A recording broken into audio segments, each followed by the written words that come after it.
तभी द्योलोक को पृष्ठ में दृष्टि करना है। ऊर्ध्वत्व सामान्यात कर, सादृश्यता क्या करें? ऊर्ध्वत्व का सामान्यता है। अच्छा, और अंतरिक्षम उदरम सुश्रुत सामान्यात, अंतरिक्ष का दृष्टि उदर में करना। क्यों? छिद्रता, खोखलापन, अंदर खाली है ना, खोखा है, तो जो चीज सामान्यता है सादृश्यता है, इसी कारण से जो है जो क्या करना, अंतरिक्ष का दृष्टि उदर में। पृथ्वी पाजस्यम, पादस्यम इति, पाजस्यम है मंत्र में पाद, लेकिन वास्तव में ज को हो गया है छांदस, पादस्यम इति वर्ण व्यत्ययेन, वर्ण व्यत्यय से प्रयोग हो गया।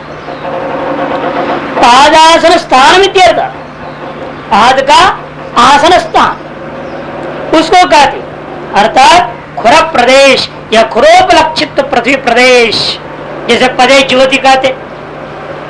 पदे ज्योति का मतलब क्या? पैर में हवन करो। पैर में हवन कैसे करेंगे? पैर में तो कोई हवन नहीं कर सकता, सीधा अर्थ तो नहीं ले सकते। अब तब क्या कहा उन्होंने वहां? भाई पदोपलक्षित स्थान जहां पर उत्तरी हिस्सा हो, जो जमीन है उस जगह। यहाँ पर भी क्या है? खुर, और खुर से उपलक्षित वह स्थान विशेष लेनी पड़ेगी जिस पर पाद बैठता है। और कहते हैं कि क्या उसमें क्या दृष्टि करनी है? पृथ्वी की दृष्टि। पृथ्वी भाष्यम पादासन स्थानम इत्यर्थः, यह टिप्पणकार सीधा खुर कह दे रहे है ना।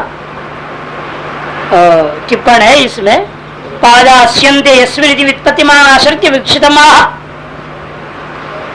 स्थाप्यन्ते, अस्यन्ते माने स्थाप्यन्ते यस्मिन् पादाधारत्व इत्यर्थः, पाद का आधार, आधार दृष्टि और विषम संख्याकत्वे कहते, क्योंकि आधार दृष्टि में दोनों विषम संख्या का प्रयोग कर दिया है ना, इसलिए वहां एक वचन किया या द्विवचन प्रयोग कर दिया।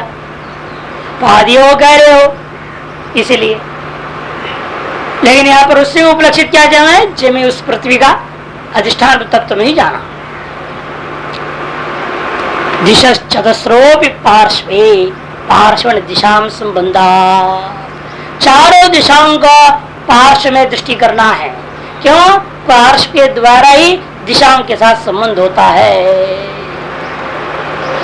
पार्श्व और दिशा, पार्श्व तो दो है, दाया बाया, और दिशा है तो चार है, तो संख्या भी विषम हो रहा है। कहते हैं पार्श्व और दिशांच संख्या वैषम्य युक्त, सादृश्य तो बैठ नहीं रही है, क्योंकि ये दो चार, तो कैसे सामान्य सामान्यता सादृश्यता कैसे होगा? इसलिए इस तरह का कथन उचित नहीं है। यदि चेतना सर्वमुखत्व पत्ते है, अरे आप अभी मुख करके खड़ा हो जाओ तो ये तो पार्श्व हो गया आपका, अयोमुख खड़ा हो जाओ तो ये तो हो गया ना, तो चारों दिशा में आगे कि नहीं आ गए अपने आप? सर्वमुख संभव है ना, एक उधर एक इधर उधर खड़े हो जाओ तो चारों मुख वाले होकर चारों तरफ हो जाएगा हाथ। इसलिए कहते हैं सर्वमुखत्व उपपत्ति है अश्वस्य, अश्व को सभी मुख की, सभी और मुख करके खड़ा किया जा सकता है।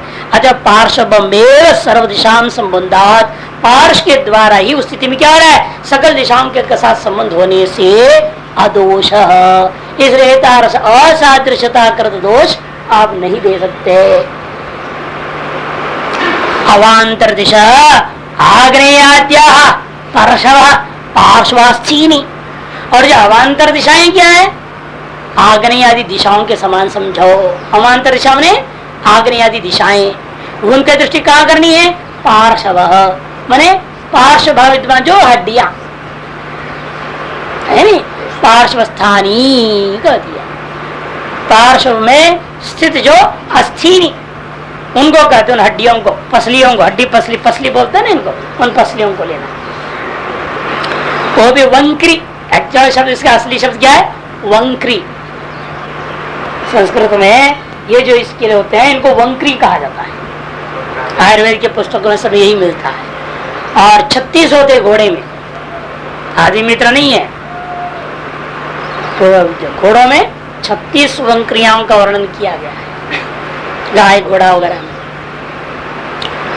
तो सर्वेशाम संबंध आदोष अवांतर आग्नेय आद्य परश पार्श्वास्थी नीति रतवो अंगाणी संवत्सरावयत्तात अंग साधर्म्यात्।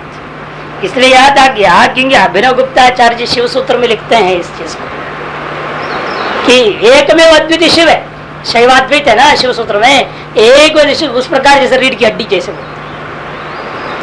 और उसमें जो 36 तत्व मान रहे हो क्या है, तो अंक्रियों के समान है। घोड़े का रीढ़ की हड्डी उससे जुड़ा हुआ है ना, सब उसकी वो यदि हड्डी की टूट जाए तो क्या हो जाएगा, ये सब बिखर जाएंगे। रीढ़ की हड्डी यदि टूट जाए तो अंक्रियां कहां टिकेंगी, बिखर जाएंगे। इसलिए वो शिव अद्वैत बना रहता है, अतएव ये सारा संसार 36 तत्व दिखाई दे रहा, दिखाई नहीं दे सकता। वहां उन्होंने अश्वस्य जो है लिया है 36 वंक्रियों को लिया, शत्र शक्त वंक्रया बोला है।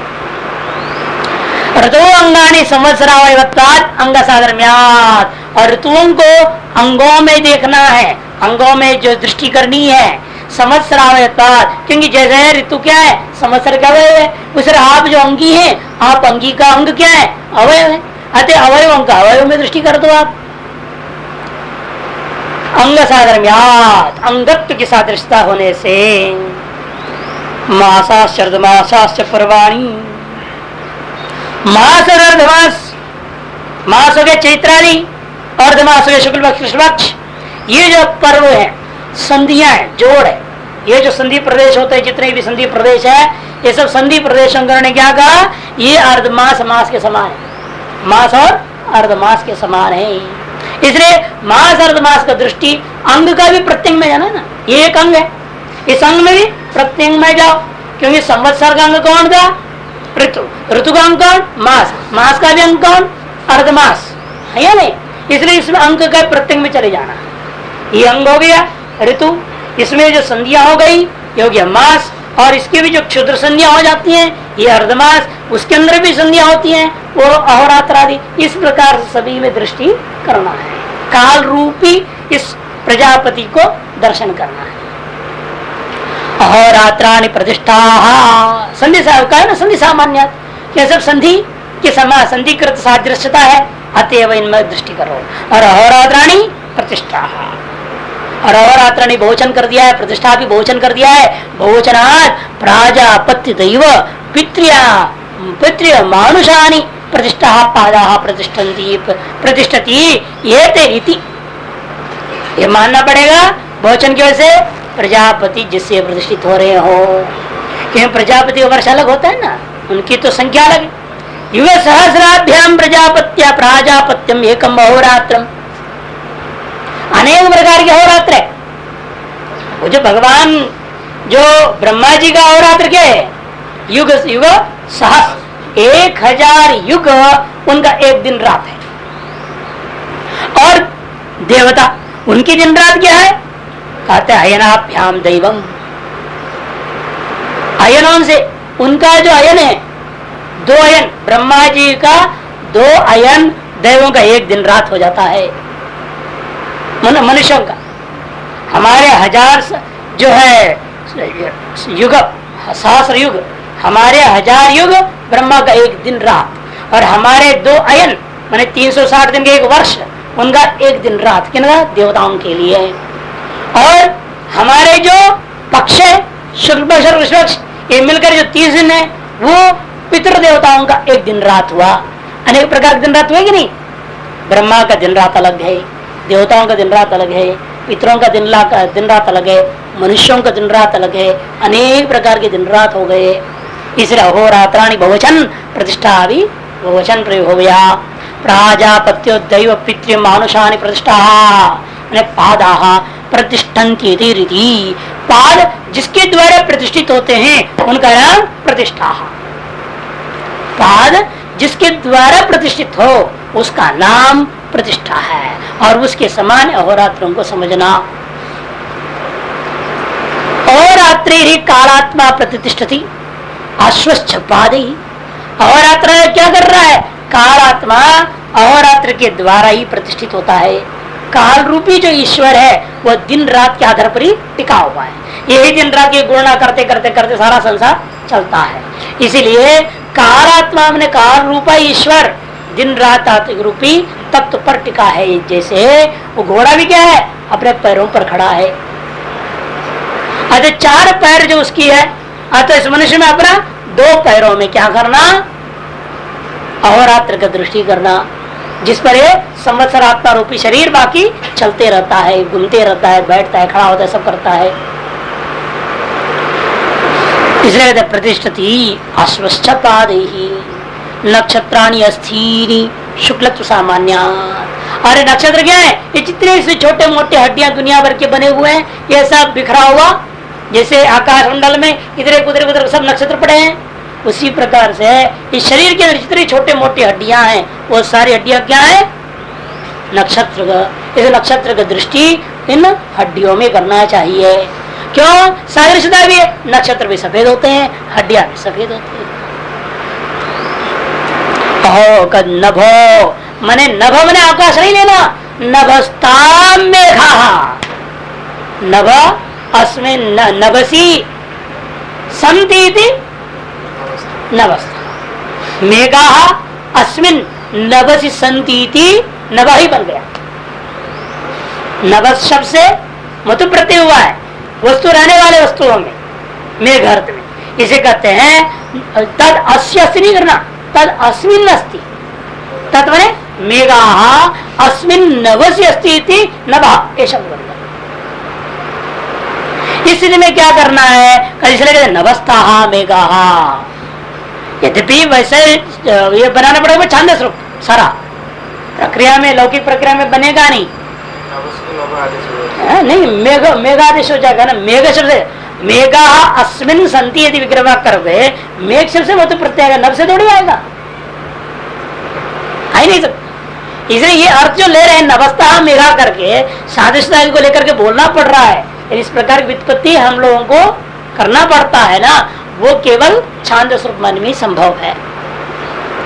अंतरिक्ष से उदरत्वोक्त है, कारण क्या है, अंतरिक्ष को आपने उदर कह दिया है, अंतरिक्ष को उदर कह दिया, और उदर में ही है ना अन्न,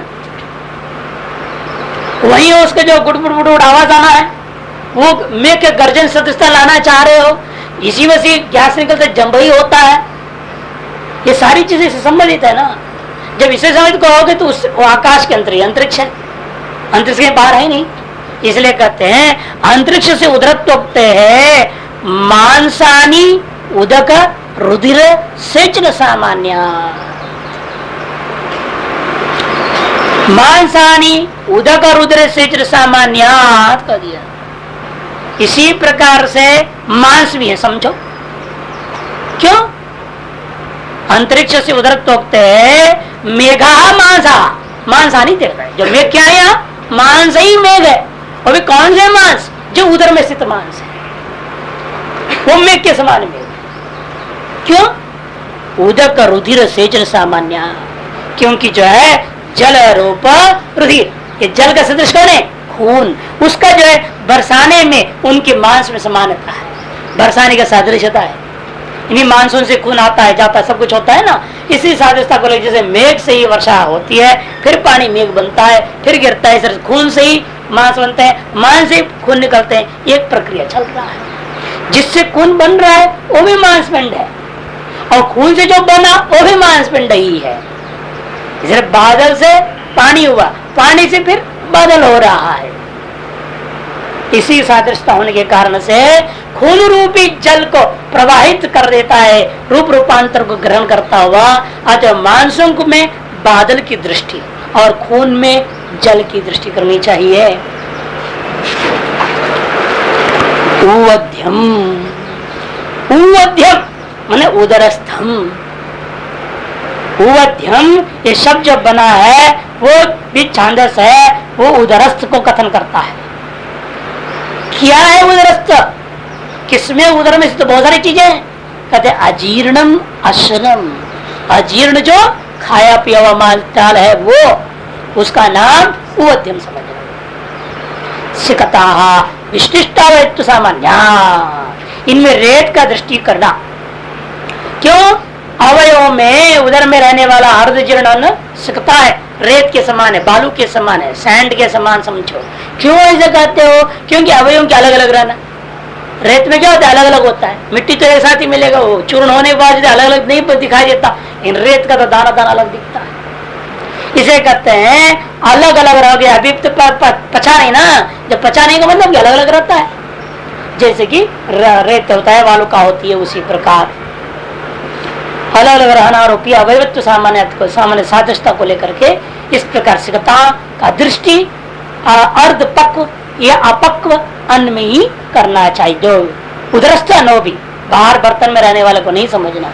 सिंधव स्यंदन सामान्य नदियों, स्यंदन की सादृशता को देखते हुए नदियों को या सिंधु शब्द से कहा गया।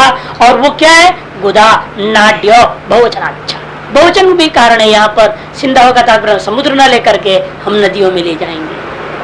और उसकी दृष्टि कहाँ करनी है? नाड़ियों में। क्या अनेक नाड़ियां यहाँ पर प्रवाहित हो रही है। और आप जब भी कोई मैप देखोगे, नक्शा, भारत के नक्शा, कोई नक्शा देखो तो क्या है? और नाड़ियों के जैसे दिखता है। नदियों का नक्शा देखा कभी आपने? केवल नदियों की नक्शा, ओनली रिवर्स मैप। उसमें क्या दिखता है? वहां ना आपको दिखेगा महाराष्ट्र, ना यूपी, ना यूपी, कुछ नहीं दिखता। एक भारत की नक्शा है और उसमें जो इधर इधर लाइन लाइन लाइन नाड़ियों के जैसे दिखता है। सब चाल चाल चाल चाल, ये छोटी छोटी नदियां सब जाओ। और चंद्रभागा, खरास होते सब नालों को भी दिखाने लग जाओ, फिर तो क्या कहना, वो तो मनुष्य के शरीर कैसे लगेगा? पूरी नाड़ियों की चाल दिखेगी। इसलिए कहते हैं नदियों की सादृशता नाड़ियों में करना पड़ेगा। यक्च क्लोमानश्च हृदयस्य अधस्ता, हृदय से नीचे होने के कारण से यकृत और क्लोम में दृष्टि क्या करना है? दक्षिणोत्तर मांसखंड, दक्षिण और उत्तर भाग में जो मांसखंड है, मैंने बता दिया था, लिवर और स्प्लीन, यकृत और प्लीहा। उसी को यहाँ पर यकृच्चा क्लोमान, क्लोमान कहते हैं, प्लीहा को बोलते क्लोम, यकृत को यकृति कहते हैं। ये जो भी हृदय का निम्न भाग में ही है, ये सब यहाँ और यहाँ रहते हैं। आपके हृदय प्रदेश इसके निचले भाग में रहता है। अतः इन दोनों मांसों को क्या दृष्टि करना है? कह दिया भाई यकृत और क्लोम में जो है हृदय के दक्षिण और उत्तर भाग में विद्यमान मांस खंड होने के नाते उनमें दृष्टि करनी। क्लोमान नित्यम बहुवचनम, यदि क्लोमान बहुवचन कैसे हो गया? एक ही तो रहता है। कहते भाई वो नित्य बहुवचन शब्द क्या करें, इसलिए बहुवचन प्रयोग हो गया। जैसे धारा एक पत्नी है तो धारा बोलना पड़ता है। और धारा बहुवचन सुनकर कोई सोच सकता है इसकी बहुत पत्नियां हैं, नहीं, वो नित्य बहुवचनांत है। पत्री शब्द वाच्य जो धारा शब्द है वो नित्य बहुवचनांत है। तो यहाँ पर भी क्लोमान का ये नहीं कि हमारे बहुत सारी प्लिया है अंदर में, प्लिया तो एक होती है, लेकिन क्या करें, नित्य बहुवचनांत शब्द नित्य बहुवचनांत होने के कारण से बहुवचन प्रयोग कर लिया गया है। बहुवचनम एकस्मिन्नेव, नित्यम बहुवचनम एकस्मिन्नेव। पर्वताः, इनमें किसकी दृष्टि करनी है? पर्वतों का दृष्टि करना है। काठिन्याद उच्छ्रितत्वाच्च, कठिनता को देखते हुए और उच्छ्रित माने ऊर्ध्व की ओर, जैसे पहाड़ ऊपर की ओर उठे हुए हैं वैसे ऊपर की ओर उठे हुए हैं, उसको देखते हुए जो है सादृश्यता को देखते हुए पर्वत का दृष्टि यकृत और क्लोम में करनी चाहिए। ओषधिश्च क्षुद्रा स्थावरा वनस्पतयो महांतो, औषधि किसको कहते हैं? जो क्षुद्र है लेकिन भी स्थावर है। और वनस्पति कौन है? तो बड़े बड़े वृक्ष होते हैं उनको। लोमानी केशाश्च यथा संभवम, जहाँ जैसे संभव है बड़े बड़े लंबे लंबे जठाधारी बन जाए, बाल हो तो उनको ये सब पेड़ है। और जो छोटे छोटे होंगे कहेंगे ये सब जो औषधियां हैं। और इनके ऊपर भी छोटा, सब छोटा ही छोटे, यहाँ तो औषधियां, औषधि पेड़ है ही नहीं, है ना। इनमें से ढूंढ लो जो लंबा से लंबा होगा उसको पेड़, और बाकी को सब छोटे छोटे को औषधियां समझ लो। महान तो लोमानी केशा, इसलिए लोमानी केशाश्च यथा संभवम, जहाँ जैसा हो सके, जिसमें जिसकी सादृश्यता आपको मिल जाए उसी के अनुरूप आप उस दृष्टि कर ले। उद्यन उद्गच्छन भवति सविता आम मध्याह्नात् अश्वस्य पूर्वार्धो नाभिर्ऊर्ध्वम् इत्यर्थः। उगता हुआ जो सूर्य है वो भी कब तक? मध्याह्न कालीन तक की सूर्य का दृष्टि किसमें करनी है? अश्व का पूर्व भाग में। अश्व का पूर्व भाग क्या होता है? कहते नाभि से जो ऊपर का भाग है वो पूर्व है, नाभि से नीचे को पश्चिम माना जाएगा। इसे कहते हैं स्पष्ट कर देना नाभि ऊर्ध्वभागम। उसमें उगता सूर्य से लेकर मध्याह्नकालीन सूर्य तक की दृष्टि करनी है। निम्लोचन माने अस्तमयन आ मध्याह्नाथ, वो भी कब से अस्त को जाता हुआ, कब से लेनी है, मध्याह्न से शुरू करके सूर्यास्त पर्यंत का जो सूर्य का गति है उसकी दृष्टि में कहाँ करनी है। जगनार्धो अपरार्ध पूर्वापरत्व साधर्म्य, पूर्व और अपरत्व की दृष्टिकोण सादृश्यता को देखते हुए यहाँ पर भी नाभि के निम्न निचले भाग जो पैरादि का हिस्सा है, पीछा हिस्सा, उस हिस्से में मध्याह्न कालीन से लेकर के सूर्यास्त कालीन सूर्य की दृष्टि करना है। यद्रिम्भदे गात्राणि विनामयति विक्षिपति तद विद्योतते, और विजृंभण करता है। गात्राणि विनामयति, गात्रों का जो है जंभई लेता हुआ जो है फैलाता है, आलस को तोड़ता है, वो जो विक्षेपति तद विद्योत है, उसे क्या समय बिजली के समान चमकना समझो। विद्योतनम मुख घनयोर विधारण सामान्य, मुख घनों का विधार मुख में और घन में, मुख भी अलग हो रहा है तो सादृश्य है। जंभाई लेते वक्त उधर भी घन भी बादल भी अलग हो रहे हैं तो आपस में टकरा कर घाट से अलग हो जाते हैं, तभी बिजली चमकती है। इसलिए घन में भी पृथक टकरा के अलग होना रूपी सादृश्यता है, और यहाँ पर भी मुंह जो बंदा टकरा के अलग हो रहा है, जंभई ले रहा है, दोनों की सादृश्यता को देखते हुए यहाँ पर बिजली का चमकना रूपी दृष्टि करना होगा। यद विदूरुत गात्राणि कंपयति, जो उसके शरीर का कंपना है वो क्या है, तत्स्थनयति गर्जन शब्द सामान्यात, गर्जन शब्द की सामान्यता को देखता हुआ उसको हिंगनाता है ना, वो हिना करके बड़ा विचित्र आवाज करता हुआ, हमें तो आता नहीं घोड़े की आवाज करना वैसे करते हो, बड़ा जोर से हिलाते, बाहर तक भी झाड़ देते हैं, सब चीज को झाड़ देते, गंदगी को झाड़ देते हैं। तो उसी प्रकार से यहाँ पर भी जो कंपना है वो गर्जन का शब्द से भी क्या है, कंपन होता है। सादृश्यता को देखते हुए उसमें गर्जन की दृष्टि करना। और आपके मनुष्य शरीर में भी कंपन होता है, और विशेष रूप से ठंडी में तो बढ़िया उपासना हो जाएगा, करते ना ठंड के मारे कंपते रहता है तो आसानी से दृष्टि हो जाएगी उस समय तो इसलिए कहते हैं गर्जन सब सामान्य यन मेहति मूत्रम करोति अश्व तद वर्षति वर्षण, और ये जो अश्व मूत्र करता है उसको मेहति, मेहति बने मूत्र विसर्जन, उसको कहते ही है मल विसर्जन, मूत्रम करोति तद वर्षति, वो वर्षा करने की तरह समझ लो, क्योंकि अंतरिक्ष उधर तो था ही, उधर के पास उसका है मूत्र स्थान, वहां से वो छोड़ेगा, तो इसलिए वर्षा करने के समान समझो। तत्सेचन सामान्यात, सेचन की भूसेचन के सदस्यता है, पृथ्वी को सिंचन कर दिया जा रहा है। जैसे बादल से वर्षा हुई तो पृथ्वी तो सिंचा गया, या हवा सिंचा गया, पृथ्वी सिंचा जाता है, उसी प्रकार वहां पर भी पृथ्वी का सिंचन ही हो रहा है। अतएव जो सादृश्यता को देखते हुए वर्षण रूपी क्रिया में देखना दृष्टि। इसी प्रकार मनुष्य अपने में जब देखता है तो अपना जो लोक शंका छोड़ता है, उसे भूमि का सिंचन होता है, अतः वहां पर भी वर्षा हो रही है, ऐसा दृष्टि करना पड़ेगा जब लोक शंका करेंगे। वागेव शब्द एवं अस्य स्वस्य वाग इति नात्र कल्पना, यह कोई कल्पना की जो सादृश्यता की कल्पना करने की जरूरत नहीं, यह शब्द वो वाग व्यवहार होता है, आपके अपने वाग व्यवहार में भी शब्द सादृश्यता की दृष्टि करनी पड़ेगी। इस प्रकार से अश्व संबंधी जो विचार था वो हुआ, उपासना बताई गई, लेकिन ये स्वतंत्र उपासना नहीं है, अब ग्रह संबंधी उपासना बता रहे हैं, लेकिन सब मिलके एक, अलग अलग उपासना नहीं है। इसके प्रमाण भी देंगे यहीं पर, इससे अगला मंत्र में प्रमाण मिलेगा।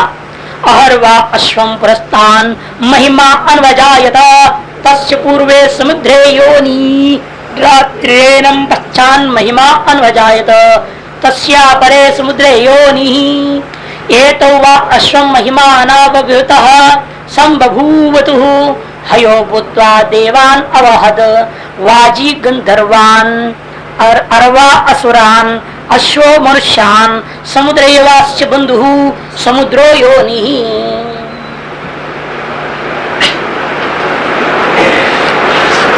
कहते अश्वं महिमा अनावभूतः संबभूवतु, अश्व का यही महिमा है। देखो ना, एक सोने का बर्तन को आगे रख दिया गया, पीछे चांदी का बर्तन रखा जाता है वहां, और उसमें उसके खाने योग्य हविष्यादि को रख देते हैं, चना वगैरह उसका प्रिय तत्वों को रखा जाता है। आया आदमी को पत्तन में खिलाते हैं।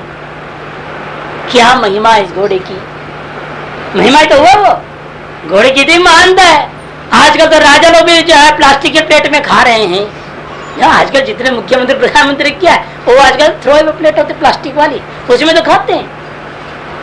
अब ये अश्वमेध का घोड़ा कितना महान, सोने का बर्तन में उसको भोजन मिल रहा है, कमाल हो गए। इसकी महिमा तो है ही, इसमें कोई संशय नहीं। इसे कहते हैं महिमानो अश्वम अभिता संभवतु। अभिता दोनों तरफ जैसे अश्व की महिमा है उसी प्रकार से महिमा के समान महिमा यह भी है, संपादन हो गया। और वाश्वम पुरस्तात महिमा अन्वजायत। और वाश्वम इस अश्व के सामने महिमा रूप से दिन प्रकट हुआ, सामने में दिन प्रकट होता है और पीछे में रात्रि प्रकट हुआ, और वही उसकी महिमा है। सामने से प्रकाश को प्राप्त करता है और पीछे से छाया रहती है। अतएव सामने से जब प्रकाश हो, पीछे से छाया हो, प्रकाश आते सब सूर्य को अहम कह दिया दिन। और अन्वजायत तस्य पूर्वे समुद्र योनि, और उसका कारण कौन है?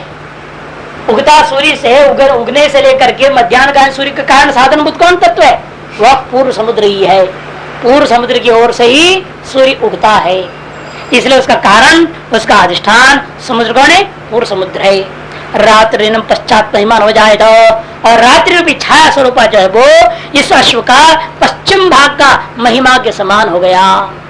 अन्वजय तस्य अपरे समुद्र योनि, उसका जो दूसरा समुद्र कौन है? पश्चिम भाग का समुद्र, वो उसका कारण है। ये तो वह अश्व महिमान हो, यही दोनों के दोनों क्या है? अश्व की महिमा है, जो कि दोनों तरह अभी तक आगे और पीछे दोनों तरफ संभवत हो परावर्त्यताम तीर्थ प्रवृत्त हो रहा है। यह अश्व कौन है?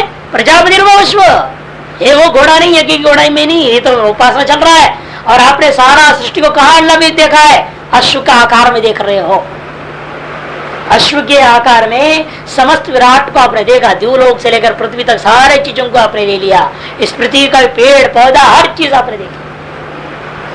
अब वो जो विराट है आपके सामने घोड़े के रूप में है, उस विराट का ही यहाँ पर क्या है? अभिता प्रवर्तेताम, पूर्व दिशा से सूर्य प्रवृत्त होता है और वही पश्चिम दिशा में जाकर गस्त होता हुआ पश्चिम सूर्य डूबता हुआ प्रवृत्ति आप नित्य निरंतर देखते हैं। हयो भूत्वा देवान अवहत, हयो भूत्वा, और है नाम से होकर के, यही अश्वमेध मार्ग का जो घोड़ा है, अश्व है, यही है नाम से प्रसिद्ध होकर के देवताओं को वहन किया। तो ये कितनी महिमा है इस घोड़े की, इस घोड़े की इतनी महिमा है, ये नाना रूप धारण कर लेता है। और नाना रूप धारण करके साधारण मनुष्य क्या, इनसे विशिष्ट पुरुषों को वहन करने की सामर्थ्य रखता है। अर्थात सभी का कार्य को सिद्ध करते ही उसकी महिमा। आप कहो करे जो ढोता है वो तो घटिया है, जो सर बैठ गए महान है। अरे बैठने वाला महान नहीं, बैठने वाला घटिया है। अरे बैठने वाले का कार्य सिद्धि वो कर रहा है। आप पैदल चलते कितना घंटा लगता और घोड़े पर बैठ के जाते हो तो कितने घंटे लगता है। तो आपके चलने में और उसके चलने में कितना अंतर है, कौन श्रेष्ठ है चलने में बताइए।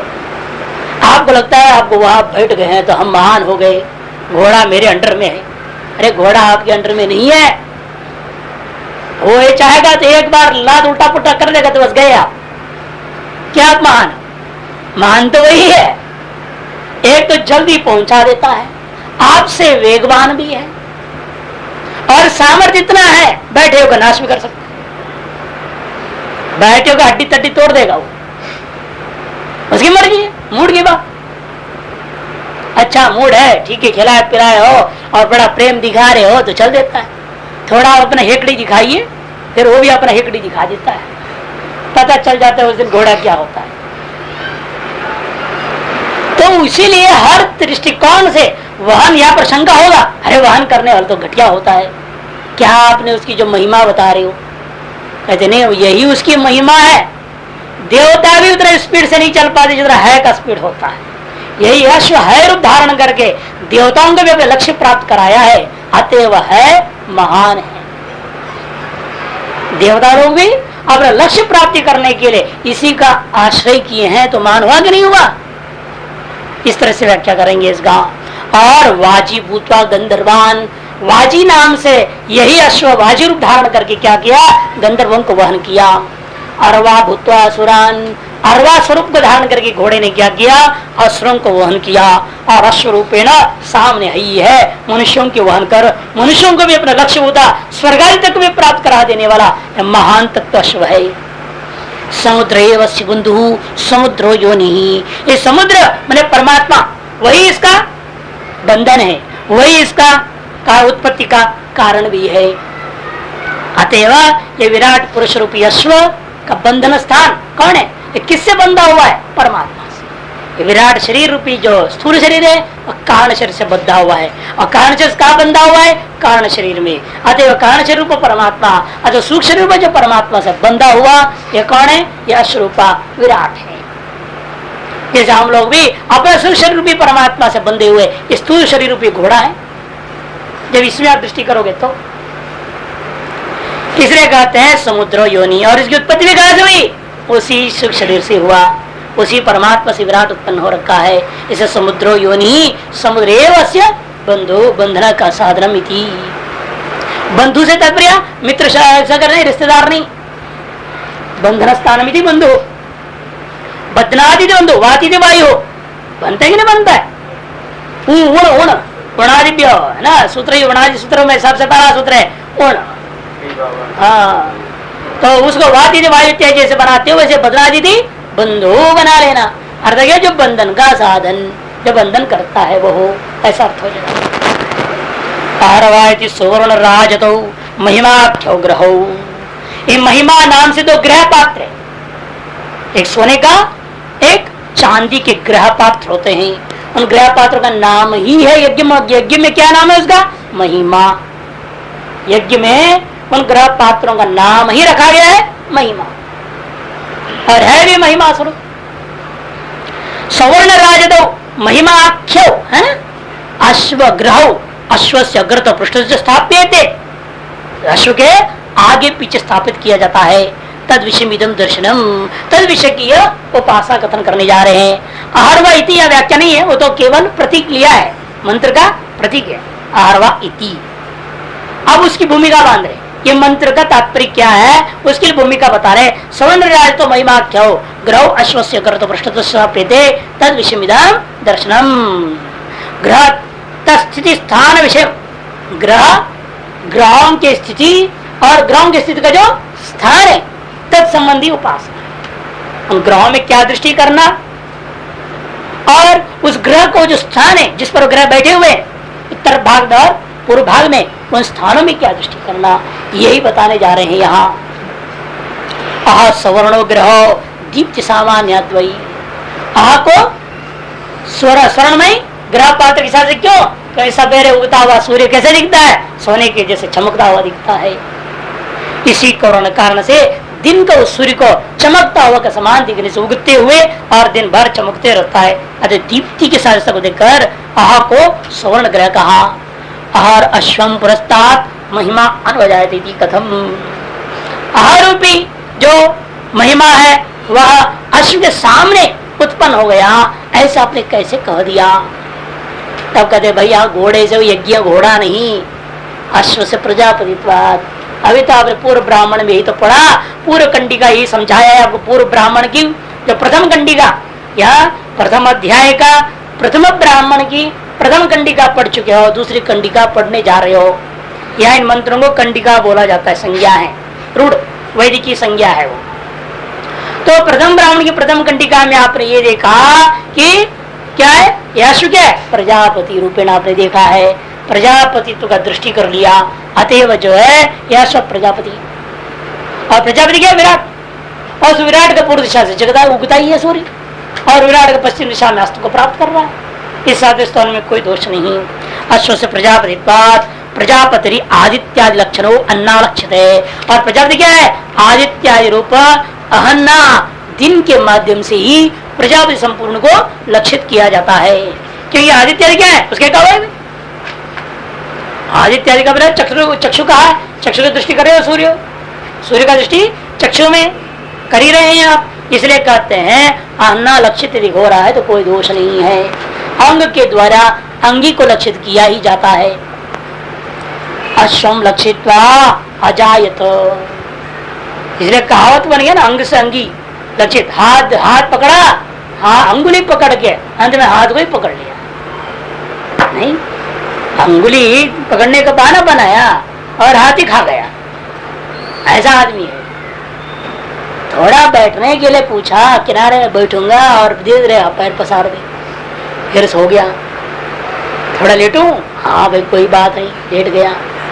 आसन बिछा लो, बिछा लिया, धीरे धीरे मालिक हो गया। अरे मैं ही हूँ यहाँ का, आप कौन है पूछता है। जिससे अब तक अनुमति लेते रहा उससे कहने लगता है आप कौन है। ये दुनिया का स्वभाव हो चुका है कि नहीं हो चुका है। हमें उल्टा धमकी देते, महात्मा में भी चाहे देखे है तुम्हारे से कोठारी सोठारी बयान तो है, क्या होता है। अरे भाई पहले तो हाथ जोड़ के आया, ओम नमो नारायण ने बोला, 1 दिन के लिए 3 दिन के लिए जगह दो बोला, और बाद में बोलता देखा तेरे जैसे 36 मालिक हो गया एकदम। साधन में भी देखने को मिलता है, इससे बड़ा समस्या है ना, इसे समझना पड़ता है। आप ही कहते इसीलिए लक्ष्य अंग से अंगी लक्षित होता है, लेकिन अंग कभी अंगी नहीं हो जाना चाहिए, वो गड़बड़ है। अंग अंगी होने की चेष्टा करता है जहां, वही सारा व्यवस्था बिगड़ जाता है। अंग से अंगी को लक्षित कीजिए, वहां तक सही लगता है, लेकिन अंग ही अंगी होने लग जाए वो गलत है। इसलिए कहते हैं अश्वम लक्षित अजायत, अश्व को लक्षित करके ही यहाँ कहा जा रहा है अजायत इत्यादि। सवर्णो महिमा ग्रहो, अश्वम लक्षित, कौन सा अश्व? प्रजापति रूपी अश्व को लक्षित करता हुआ वो दिन रूपी सूर्य के द्वारा उपलक्षित दिन रूपी जो महिमा ग्रह पात्र है वह अजायत उत्पन्न हुआ। ये जिस प्रकार, किस प्रकार से, उसी प्रकार यहाँ पर कहा जा रहा है जिस प्रकार वृक्ष मन विद्युत विद्युत यद्दत् लक्षण तंबुता ज्ञान तृतीया है। यहाँ उनके जटा भी तापस, वहां दृष्टांत दीजिए ना, जटा भी तापस। जटाओं को देखने से लगता है इसे बहुत वर्षों से तपस्या किया है, इसने कभी नहाया नहीं, धोया नहीं, कोई काम नहीं किया, बैठा रहा, ऐसे सारे बाल इसके जटा बन गए, धूल मिट्टी बाल पानी वानी पड़ती रहा और कुछ नहीं किया। जटा से थोड़े बनते हैं, तो बनाने वाले अलग चीज है, डुप्लीकेट। नहीं तो बनने के लिए कितने बैठना पड़ेगा ना, उसके लिए तो बैठे रहो चुपचाप, नाव न धो न कुछ नहीं, हवा आ रहा है, पानी आ रहा है, धूल पड़ रहा है, बस हम मिलजुल कर क्या देते, कड़क होते, कभी कंगी नहीं, कुछ नहीं किया तो जटा बन जाएंगे। आजकल लोग तो घूमते फिरते रहते, हीरो बन के फिर भी जटा है उसकी दिखती, पता नहीं समझ में नहीं तो कहां से आ गया जटा। बनावटी है, स्पष्ट है इसका मतलब। जटा भी तापस है, जैसे वहां पर यहाँ पर सूर्य का उगने से लक्षित हो रहा है अश्व का पूर्वक, उनके जटाओं के द्वारा तापस तो जैसे लक्षित है, जैसे वृक्ष मनो विद्युत होता है, विद्युत वृक्ष के पीछे पीछे बिजली चमक गया, क्या वृक्ष के पीछे बिजली चमकता है क्या कहीं? भाई दिखाई वहां दे रहा है उस दिशा में, उसको एक लक्षित किया जा रहा है, उस वृक्ष का पीछे बिजली चमका कहा जाता है। यदि वहां आया गया पता ही नहीं, और किस वहां कहां पड़ा, उस चमक में जो चीज हमें दिखाई दी, कौन सी दिखाई दी? एक वृक्ष दिखाई दिया, उसी वृक्ष का पीछे करके व्यवहार कर देते हैं। उसी प्रकार यहाँ पर दिखाई दे रहा है समुद्र से उगता पूर्व दिशा में, हमने कह दिया इसलिए इसे विराट प्रजापति जो है ये प्रजापति का पूर्व दिशा से उग रहा है, अतः इस प्रजापति का पूर्व हिस्सा अर्थात अग्रभाग में सूर्य का उदय होने से वो दिन इस प्रजापति का अग्रभाग है, ऐसे व्यवहार कर दिया। ग्रह से पूर्वे मैंने पूर्व समुद्रे मैंने समुद्र पूर्वे प्राय सप्तमी है ना, समुद्र सप्तमी है, लेकिन प्रथमा में अन्वय कर देना उसको। तस्य ग्रह से पूर्व समुद्र योनि विभक्ति व्यत्यय ना, आगे विभक्ति व्यत्यय करना पड़ेगा यहाँ पर, लिंग व्यत्यय नहीं करना, विभक्ति सप्तमी को प्रथमा बनानी पड़ेगी, तब भी योनि के साथ घटेगा, क्योंकि वहां पर योनि प्रथमा प्रयोग किया है ना। समुद्रे योनि जो दीर्घ दिख रहे हो द्विवचन नहीं समझना, योनि योनि योनिया, वहां तो भाई रोरी लग गया, रोरी द्रव्य पुरुष दीर्घ योनि रात्रि सुख रू रू का रोरी से लोप और द्रव्य दीर्घ हो गया योनि रात्रि ही ये है ना। ये तो नहीं दो हो गए, दो ग्रह आ गए पहले से ही, दो आगे फिर आगे ये तीसरा कहाँ जाएगा, कुल है ही दो, इसलिए द्विवचन नहीं समझिएगा इसको। ये तो प्रलय पर त्रिकोण से दीर्घ हो रखा है, या एक वचन है यो नहीं, प्रथमा का एक वचन था, इसलिए वो पूर्वी समुद्र जो सप्तमी दिखाई दे रहे एक वचन, उनका विभक्ति परिणाम करो एक वचन वैसे रहेगा, लिंग भी वही रहेगा, क्योंकि विभक्ति मात्र परिणाम करके प्रथमा का एक वचन बना लिया, पूर्व समुद्र व्याख्या हुई। यो निर्विभक्ति यो नृत्य आसादन स्थान, योनि से क्या लेना, उस स्थान विशेष कारण जिस पर वो ग्रह पात्र टिकते हैं उसको रखने का स्थान को लेना। ग्रह पात्र हो गया दिन, उसके साथ रिश्ता, और समुद्र हो गया उसका रखने का स्थान, ऐसा दृष्टि करना है।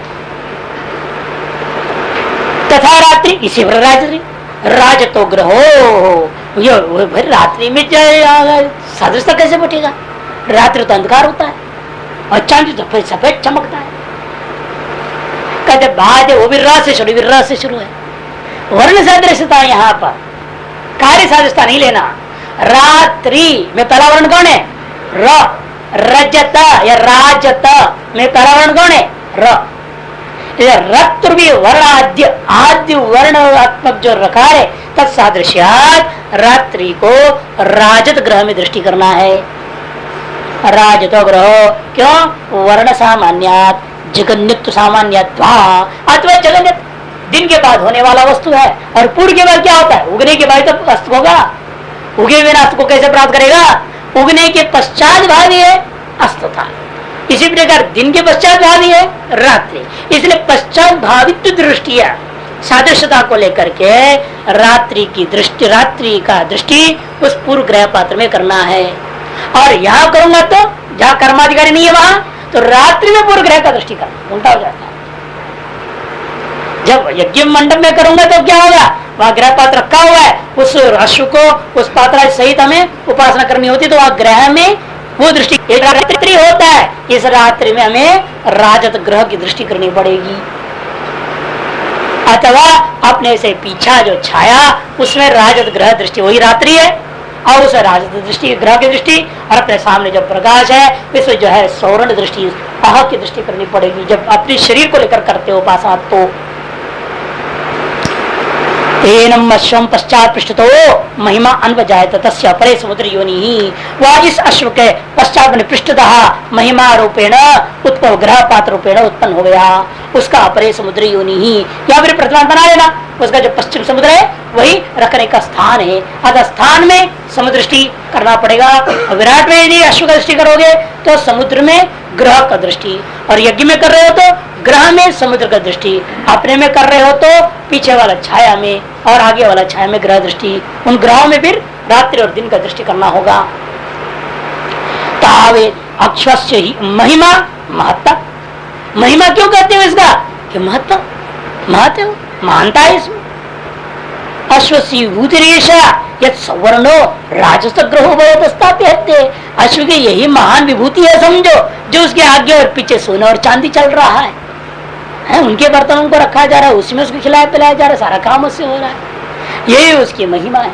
और आज जो जमाना ऐसा है, बड़े से बड़े प्लास्टिक के स्टील के चम्मच वगैरह चलते हैं, बड़े से बड़े अरबपति घर में चले जाओ, वहां भी क्या मिलेगा, पर इतनी अधिक से अधिक होगी भाई, आप ये महाराज जी आए हैं, चलो नया चम्मच निकाल, अब निकलेगा तो स्टील का ही है, सोने चांदी का थोड़ा होगा।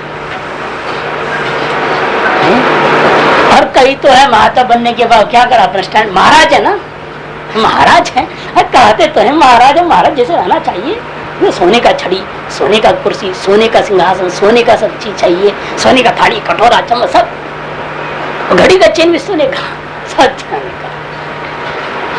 अब सोने का चश्मा पहनना शुरू नहीं किया है, वो भी आ जाएगा धीरे धीरे, नहीं, और सोने का रंग चढ़ा हुआ चश्मा पहनते जरूर है, लेकिन सोने का ही बना करके नहीं पहनते, वो भी आ जाएंगे महात्मा, ऐसे भी महाराज लोग।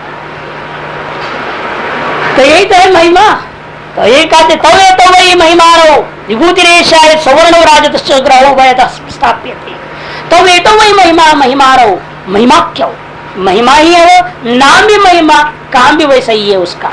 ग्रहो अश्वम अभी तक पुरद पृष्ठतः संभवतु, यही उस विराट रूपी प्रजापति रूपी अश्व का दोनों तरफ आगे और पीछे उत्पन्न होता है।